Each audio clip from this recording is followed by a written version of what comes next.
Good morning students. देखिएगा, कल हमने 12th क्लास इंग्लिश मीडियम के लिए फिजिक्स के अंदर जो कल हमारा टॉपिक था बायो-सावर्ट लॉ के बारे में हमने डिस्कस किया था। तो आज हम उसी टॉपिक को आगे बढ़ाते हुए आज उसको पूरा करने की कोशिश करेंगे। उससे रिलेटेड आपकी बुक के एक दो न्यूमेरिकल भी कराएंगे। तो बच्चों देखिएगा, कल हमने जो बायो-सावर्ट लॉ के बारे में बात की थी,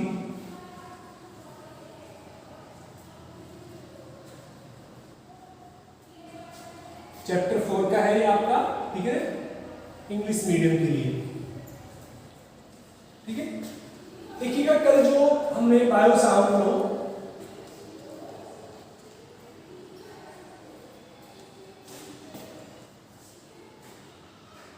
इसके बारे में डिस्कस किया था, clear.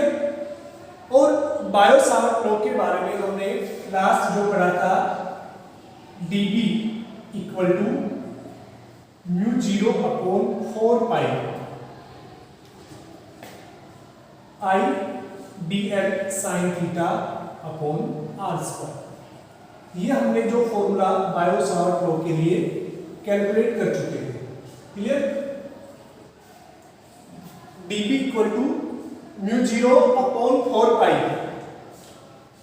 I dl sin theta upon r square. इतना क्लियर हो गया था। इसके अलावा हमने ये भी बात की थी कि जो μ0 अपॉन 4 पाई होता है, ये होता है 10 की पावर -7।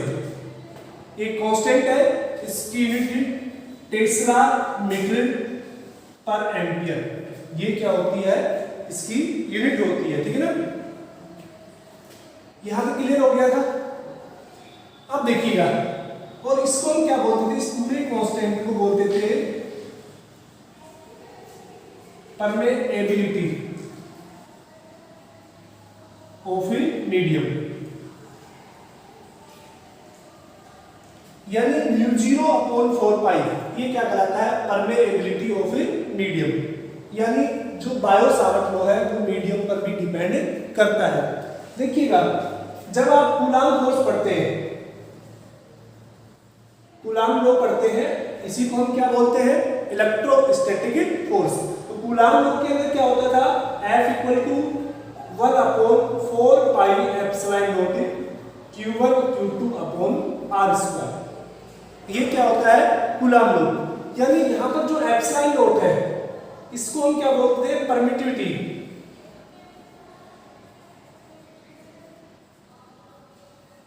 क्या बोलते थे, परमिटिविटी। लेकिन जो μ0 है, ये μ0 है, इसको हम क्या बोलते हैं, permeability of a medium. Clear बच्चों। अब देखिएगा, और इसके अलावा हमने बायो-सावर्ट से इसके वेक्टर की बात की थी कि बायो-सावर्ट लॉ को हम वेक्टर फॉर्म में कैसे लिखते हैं। जो वेक्टर फॉर्म थी dB, वो कितनी होती थी, μ0 upon 4 pi I dl into r upon r cube. ये हमने वेक्टर फॉर्म में भी रिप्रेजेंट कर दिया था। किसी बच्चे को अगर दिक्कत है तो इससे पहले का जो वीडियो है, लेक्चर नंबर 2 बायो-सावर्ट लॉ, आप वहां से उसको देखिएगा, फिर उसके बाद ये स्टार्ट करना। आज का जो चैप्टर 4 का ये 3rd लेक्चर है, ठीक है ना, लेक्चर नंबर 3 है ये, ठीक है। अब देखिएगा, बायो-सावर्ट लॉ के अंदर हमने जो बात की थी कल कि एक्चुअल में क्या काम आता है बायो-सावर्ट लॉ, कि किसी भी करंट कैरिंग कंडक्टर के द्वारा मैग्नेटिक फील्ड कैलकुलेट करने के काम आता है। यानी अगर कोई भी वायर है, हमने ये उसका एक करंट एलिमेंट मान लिया DL, और इसके अंदर से अगर करंट I फ्लो हो रहा है, तो यहां से P पॉइंट पर अगर ये एंगल थीटा है, तो वहां पर जो मैग्नेटिक फील्ड होता था वो कैलकुलेट हम करते थे। क्लियर। अब देखिएगा, अगर हम कुछ कंडीशन पढ़े, केस फर्स्ट, अगर हम केस फर्स्ट की बात करें, यानी when theta equal to 0 degree और 180 डिग्री, देखिएगा यहाँ पर जो थीटा होता है वो क्या होता है, इस करंट एलिमेंट dl और ये जो पोजीशन वेक्टर है r के बीच का एंगल होता है, ठीक है। अब देखिए अगर थीटा 0 डिग्री है या फिर 180 डिग्री है, 0 का मींस क्या है कि ये जो पॉइंट P है ये वायर के ऊपर ही एग्जिस्ट कर रहा है, तभी तो 0 होगा। अगर कोई वायर है, ये अगर dl है उसका, अगर ये पॉइंट P यहाँ पर है तो यहाँ से कुछ एंगल होगा थीटा, अगर P यहाँ पर एग्जिस्ट कर रहा है तो। अगर P को हम यहाँ पर ले आते हैं, अगर P यहाँ पर हो जाता है या फिर P यहाँ पर हो जाता है, उस केस में क्या होगा, इस केस में P और R के बीच का जो R भी यहीं पर एग्जिस्ट करेगा तो एंगल थीटा कितना हो जाएगा, 0 डिग्री। अगर ये P रिवर्स में आके इस पॉइंट पर एग्जिस्ट कर रहा है इस वायर पे, तो यहाँ पर थीटा कितना हो जाएगा, 180 डिग्री। तो इसका मीन्स क्या हुआ, अगर थीटा 0 डिग्री या 180 है यानी पॉइंट P है वायर के ऊपर ही एग्जिस्ट कर रहा है, उस केस में जो dB है वो कितना हो जाएगा, मैं याद लिखता हूं, देन साइन 0 डिग्री और साइन 180 कितना हो जाएगा, 0। ये साइन 0 कितना होता है, 0, और साइन 180 भी कितना होता है, 0 होता है। तो उस केस में जो dB है वो कितना हो जाएगा, 0 हो जाएगा। यहाँ साइन 0 रखेंगे तो 0 कितना हो जाएगा, कंप्लीट 0 हो जाएगा, यानी dB की वैल्यू कितनी हो जाएगी, 0। यानी यहाँ से क्या कंक्लूजन निकला कि किसी भी वायर के एक्सिस पर हमेशा मैग्नेटिक फील्ड 0 होता है, ठीक है। तो ये यहाँ से छोटे छोटे क्वेश्चन बनते हैं कि आपसे बोल दिया जाता है कि 4 ऑप्शन दे दिए, आपसे बोल दिया जाता है कि कौन सा फॉल्स है कंडीशन में, तो ये आपसे ले सकता है कि कोई भी वायर है उसके एक्सिस के ऊपर मैग्नेटिक फील्ड कितना होता है, 0 होता है, क्लियर। अगर हम सेकंड केस की बात करें, केस सेकंड की अगर बात करें तो यदि साइन थीटा है वो कितना हो जाता है, 90 डिग्री होता है। थीटा कितना है, 90, मींस ये जो पॉइंट P है वो बिल्कुल इसके परपेंडिकुलर है, वायर की क्या है, परपेंडिकुलर है। देखिएगा ये वायर चाहे आप घुमा के लीजिए या स्ट्रेट वायर लीजिए, उससे कोई फर्क नहीं पड़ेगा, ठीक है। हम हमारे जो समझने के लिए इसको हमने कैसा कंसीडर कर लिया है, स्ट्रेट वायर कर लिया है, क्योंकि हमारा जो dl है, ये dl वो एक स्मॉल पार्ट होता है जिसकी लेंथ क्या होती है, स्ट्रेट होती है, हम इसीलिए dl कंसीडर करते हैं, क्योंकि ये पूरा वायर तो l है, तो dl छोटे छोटे पार्ट हम इसलिए कंसीडर करते हैं कि प्रत्येक dl हो वो एज ए स्ट्रेट वायर की तरह बिहेव करे, क्लियर बच्चों। तो जब थीटा इक्वल टू 90 डिग्री होता है उस केस में जो dB है वो मैक्सिमम हो जाएगा, क्या हो जाएगा, मैक्सिमम। तो वो कितना हो जाएगा, देखो आपको पता है कि साइन 90 कितना होता है, 1 होता है, तो हम इसको क्या लिख सकते हैं, μ0 upon 4 pi I dl upon r²। तो आपसे पूछा जाता है कि किसी भी कंडक्टर वायर के लिए अधिकतम चुंबकीय क्षेत्र मैग्नेटिक फील्ड कहां पर होगा, उस वायर से परपेंडिकुलर डिस्टेंस है, परपेंडिकुलर एंगल के ऊपर, क्लियर। जैसे कि मैं यहां से क्वेश्चन पूछता हूं आपसे कि आपको 4 ऑप्शन दे दिया कि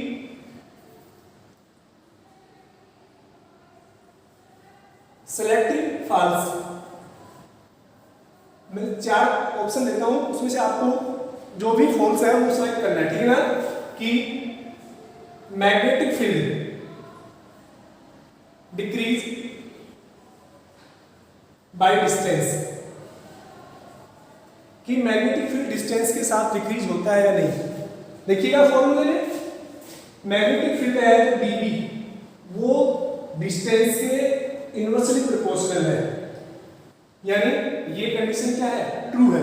सेकंड आपसे पूछा जाता है magnetic field is maximum at axis of wire, यानी मैग्नेटिक फील्ड है वो वायर के ऊपर मैक्सिमम होगा या नहीं, तो ये कंडीशन क्या होगी, गलत होगी, क्योंकि वायर के ऊपर 0 डिग्री हो जाएगा, उस केस में मैग्नेटिक फील्ड कितना हो जाएगा, 0। देखिएगा आपके 20 नंबर के एमसीक्यूज आते हैं, तो एमसीक्यूज यहीं से बनते हैं हर टॉपिक इस तरह से। आपसे थर्ड ऑप्शन दे दिया कि when theta equal to 60 degree, then dB is maximum. क्या ये ट्रू है? ये भी गलत है, क्योंकि जब थीटा 90 होता है तो उस केस में ही क्या होता है, मैग्नेटिक फील्ड मैक्सिमम होता है। इस तरह से देखिएगा क्वेश्चन बनते हैं आपके। अब देखिएगा अगर हम बात, तो ये आपको नोट करने हैं, पॉज करके लिखना है, ठीक है। जो कल हमने लिखवाया था ये लो, उसके बाद हमने वेक्टर लो बनाया था, उसके बाद आपको ये दोनों राइट डाउन करने हैं, ठीक है। इसके नोट्स अगर मैं प्रोवाइड कर दूं, अदरवाइज आप यहां से भी नोट कर सकते हैं, सेम रहेंगे नोट्स, ठीक है। अब देखिएगा यहां से कोई दिक्कत। अब नेक्स्ट हम बात करते हैं कि जो बायो-सावर्ट लॉ है और जो कूलाम्ब लॉ है उनके बीच के रिलेशन के बारे में, यानी वो एक दूसरे से कैसे सिमिलर है और एक दूसरे से कैसे डिफरेंट है, इसके बारे में हम बात करेंगे। यानी electrostatic force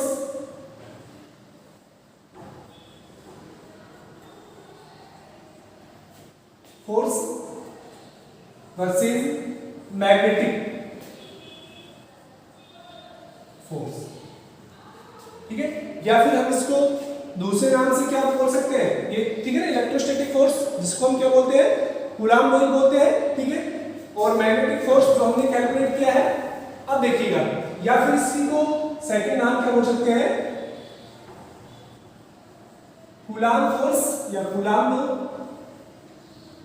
versus Biot-Savart law. बच्चों ये बायो-सावर्ट दो अलग अलग साइंटिस्ट थे। अब देखिएगा बच्चों, जो कूलाम्ब लॉ है वो क्या कहता है कि किसी भी दो चार्ज के बीच जो F है वो कितना होता है, 1/4 पाई epsilon naught Q1 Q2 upon R²। अगर यहां से हम बात करें ये कितना होता है, dB equal to μ0 upon 4 pi IDL sin theta upon R², ठीक है। या फिर इलेक्ट्रिक फील्ड यहां से निकालेंगे, इलेक्ट्रिक फील्ड क्या होता है, 1/4 पाई, या फिर आप इलेक्ट्रिक फील्ड देखिएगा फोर्स अपॉन चार्ज, ठीक है। यानी यहां से अगर हम लिखें 1/4 पाई epsilon not Q upon R², ये क्या हो गया, इलेक्ट्रिक फील्ड। और ये क्या हो गया, magnetic field. Electric field E होता है और मैग्नेटिक फील्ड B होता है, कैपिटल। तो देखिएगा इन दोनों फॉर्मूले से आपको क्या क्या सिमिलरिटी लग रही है, मींस आप क्या क्या सिमिलर अगर बात करें, जो सिमिलर है वो क्या क्या है उसके बारे में बताइए। देखिएगा जो इलेक्ट्रिक फील्ड है वो भी डिस्टेंस के स्क्वायर के इनवर्सली प्रोपोर्शनल है, और मैग्नेटिक फील्ड है वो भी क्या है, डिस्टेंस के स्क्वायर के इनवर्सली प्रोपोर्शनल है, ठीक है। तो यहां से आप लिख सकते हैं both electric field and magnetic field, यानी हम डायरेक्ट लिख रहा हूं, इलेक्ट्रिक फील्ड E से हो गया, मैग्नेटिक फील्ड B से हो गया। Both electric field and magnetic field follows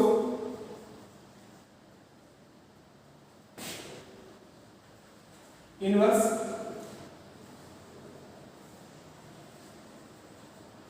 square law, यानी जो इलेक्ट्रिक फील्ड और मैग्नेटिक फील्ड है दोनों इनवर्स स्क्वायर लॉ यानी 1/r² को क्या करते हैं, फॉलो करते हैं। क्लियर, यहां से क्या हो गया, सिमिलरिटी हो गई, ठीक है। दूसरी अगर हम बात करें जो इलेक्ट्रिक फील्ड और मैग्नेटिक फील्ड के बारे में, तो सेकंड अगर हम पॉइंट की बात करें, both electric field and magnetic field are long range,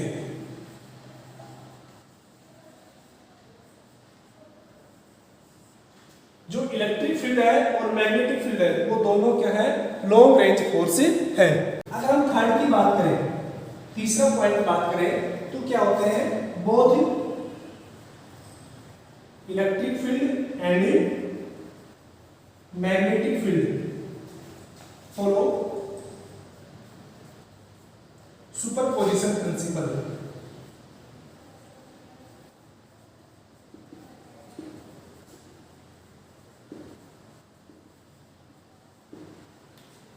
electric field और मैग्नेटिक फील्ड है वो दोनों किसको फॉलो करते हैं, सुपरपोजिशन प्रिंसिपल को भी फॉलो करते हैं। ठीक है, तो ये तो क्या होगी आपके पास इलेक्ट्रिक फील्ड और मैग्नेटिक फील्ड की सिमिलरिटीज होगी। ठीक है ना, अगर हम बात करें कि डिफरेंस क्या होता है, difference between electric field and magnetic field, E और बी के अंदर जो डिफरेंस होता है अगर हम उनकी बात करें। ठीक है, तो देखिएगा जो इलेक्ट्रिक फील्ड है उसके अंदर जो राइट हैंड साइड है इसके अंदर कोई भी वेक्टर क्वांटिटी नहीं है, लेकिन जो इलेक्ट्रिक फील्ड है सॉरी मैग्नेटिक फील्ड है उसके अंदर जो डीएल है वो क्या है, एक वेक्टर कंपोनेंट है। ठीक है ना, यानी magnetic field depends on vector component.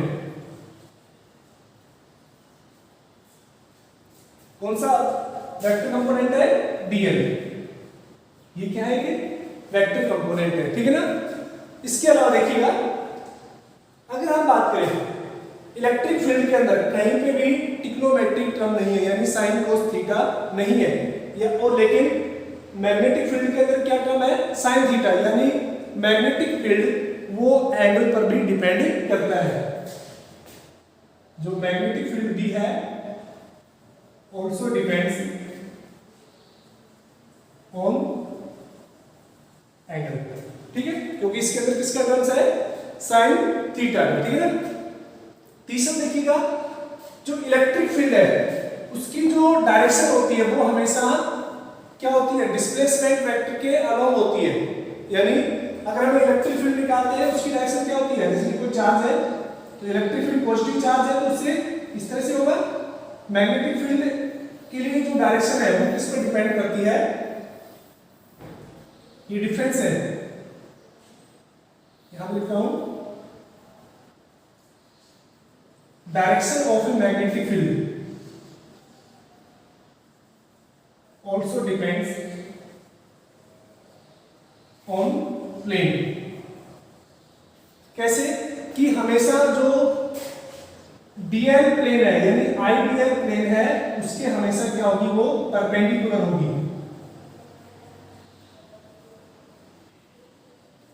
अभी जैसे डायरेक्शन कैलकुलेट करेंगे उस टाइम हम बताएंगे कि कैसे हम बायो सावर्ट लॉ के अंदर डायरेक्शन कैलकुलेट करते हैं। क्लियर बच्चों, अब देखिएगा आज का जो लास्ट है इसको नोट कर लेना, ये सिमिलरिटीज है और ये क्या है, डिफरेंस है इलेक्ट्रिक फील्ड और मैग्नेटिक फील्ड के अंदर। अब देखिएगा जो नेक्स्ट टॉपिक है अगर हम उसकी बात करें, हम बात करते हैं that is relation between epsilon naught comma permeability and C, small C. देखिए कई बार एग्जाम में क्या होता है आपसे डायरेक्ट पूछ लिया जाता है find the relation between epsilon not and mu naught, यानी परमेबिलिटी और परमिटिविटी इन दोनों के बीच में रिलेशन के बारे में पूछ लिया जाता है। आपको सी के बारे में भी नहीं दिया होता है, केवल इन दोनों के बीच में भी रिलेशन पूछ लिया जाता है। दोनों के लिए सेम मेथड है। देखिएगा जब हम कूलॉम लॉ की बात करते हैं वहां पर 1/4 पाई एप्सिलॉन नॉट वो कितना होता है, 9 × 10⁹ न्यूटन मीटर स्क्वायर पर कूलॉम स्क्वायर।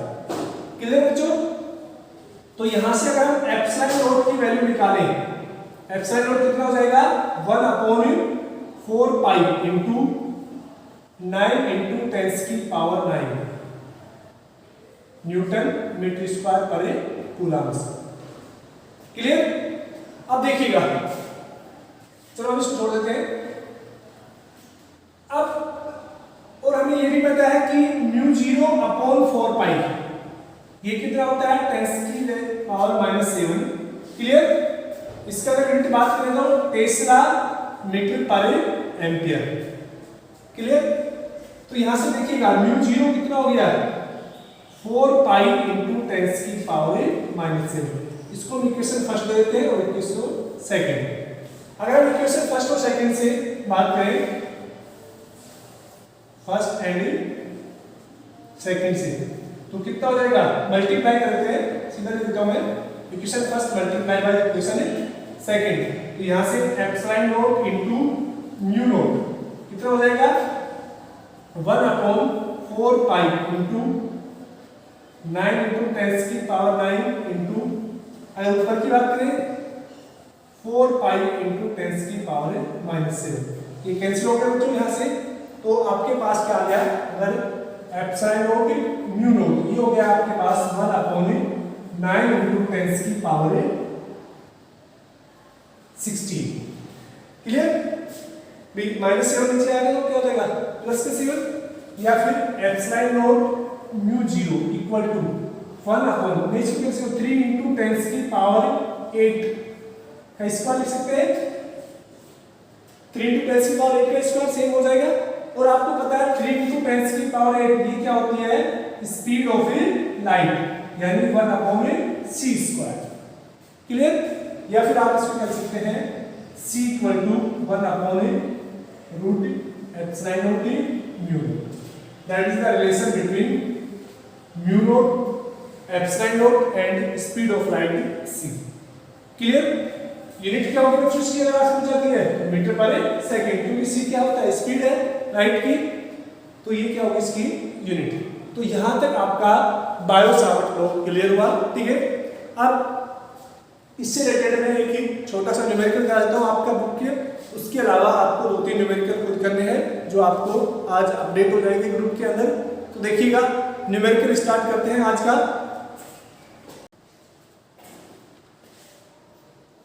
देखिए बच्चों ये आपकी बुक का न्यूमेरिकल है एनसीईआरटी का ही।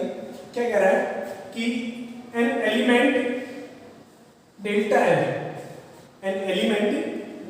एल डेल्टा एक्स आई है यानी एक्स एक्सिस के ऊपर है, आई के एक्सिस क्या याद कर सकते हैं एक्स एक्सिस के ऊपर है, is place at the origin. और कहां पे रखा हुआ है वो ओरिजिन के ऊपर रखा हुआ है। अगर हम देखिएगा इसको ग्राफ से बनाएं कि जैसे मान लेते हैं कि प्लेन हो गया कोई भी ग्राफिकल, यहां पर क्या है कि डेल्टा एक्स रखा हुआ है, ये हमने डेल्टा एक्स कंसीडर कर लिया डेल्टा एल। ठीक है ना, और ये किसके बराबर है डेल्टा एक्स की। तो आप इसको चाहे तो डेल्टा एक्स लिख सकते हैं और चाहे तो डेल्टा एल। किस डायरेक्शन में होगा इसकी डायरेक्शन इस डायरेक्शन में होगी। क्यों? क्योंकि आई कैप दे रखा है पॉजिटिव है। प्लेस एट द ओरिजिन कहां पे रखा हुआ है ओरिजिन पर। And carry the current I equal to 10 ampere. यानी आपसे क्या कहा है कि जो डेल्टा एल है वो तो कितना है डेल्टा एक्स आई कैप, और जो करंट आई है वो कितना है 10 ampere. Clear? What is the magnetic field, यानी आपको B की वैल्यू फाइंड आउट करनी है ऑन द y एक्सिस। अब देखिएगा ये x एक्सिस पे रखा हुआ है और मैग्नेटिक फील्ड आपको y एक्सिस पर निकालना है। तो यानी आपसे यहां पर थीटा कितना हो गया 90 डिग्री, क्योंकि जो dl है वो x एक्सिस के ऊपर दे रखा है i कैप। i कैप का मतलब क्या हो गया वो कहां पर है x एक्सिस के ऊपर है, और आपसे मैग्नेटिक फील्ड कहां पर पूछा गया है y एक्सिस पर पूछा गया है, मानते इस पॉइंट P पर पूछा गया है at the distance of 0.5 metre. और ये आपको डिस्टेंस है वो दे रखी है 0.5 मीटर, यानी ये r है आपके लिए वो कितना हो गया 0.5 मीटर। क्लियर बच्चों? And delta x equal to 1 centimetre, यानी ये जो डेल्टा l है वो कितना हो जाएगा 1 सेंटीमीटर, यानी 10 की पावर -2 मीटर। आई कैप का क्या रोल है? आई कैप आपको ये बता रहा है कि डेल्टा l की डायरेक्शन किधर है, क्योंकि डेल्टा l कैसी क्वांटिटी है वेक्टर क्वांटिटी है। तो देखिएगा वापस से बोलता हूं a element delta L delta X I cap place at the origin. कहां पे रखा हुआ है ओरिजिन पे रखा हुआ है, जिसके अंदर करंट कितना है 10 एम्पियर है। करंट को कितना ले लिया 10 एम्पियर ले लिया। What is the magnetic field on the y axis, y axis पर आपको मैग्नेटिक फील्ड पूछा है, जबकि डेल्टा एक्स या डेल्टा एल किस पर है x एक्सिस पर, यानी थीटा कितना होगा इन दोनों के बीच का 90 डिग्री, और डिस्टेंस इधर की है 0.5। तो आपको पता है कि जो dB है वो कितना होता है μ0/4 पाई I dl sin theta upon r square. Clear? तो यहां से देखिएगा μ0/4 पाई कितना होता है 10 की पावर -7 इनटू I के लिए क्या होगा 10 dl कितना है 10 की power -2 sin 90 upon r square यानी 0.5 का स्क्वायर। क्लियर? यानी जब हम इसको सोल्व करते हैं तो ये कितना हो गया 10 की पावर -8 इंटू साइन 90 कितना होता है 1/25 इंटू 10 की पावर -2। क्लियर? मीन 5 का स्क्वायर कितना होगा 25, दो डेसिमल के बाद हमने क्या लगा लिया, यानी ये एक्चुअली में कितना आएगा, अगर हम इसको ऐसे लिख सकते हैं 0.25 भी लिख सकते हैं, ठीक है, वो एक ही बात है। या फिर इसको क्या सकते हैं हम, देखिएगा 1/25 इंटू 10 की पावर -2 इंटू 10 की पावर -8 हो गया। अब देखिएगा यहां से 100/25 हो गया इंटू 10 की पावर -8, ये -2 पर गया तो प्लस का 100 हो गया, और यहां से आपको बताइए कितना हो गया 4 इंटू 10 की पावर -8, क्या हो जाएगा तीसरा, that is the value of B. B लिख सकते हैं इसको कंप्लीट। तो बच्चों क्लियर, सीधा सा है। इसके अलावा जो आपको 1-2 न्यूमेरिकल मिलेंगे उनको करना है, जो समझ में नहीं आता है उसको आप ग्रुप के अंदर पोस्ट करना और वापस से पूछना। थैंक यू, आज के लिए इतना ही।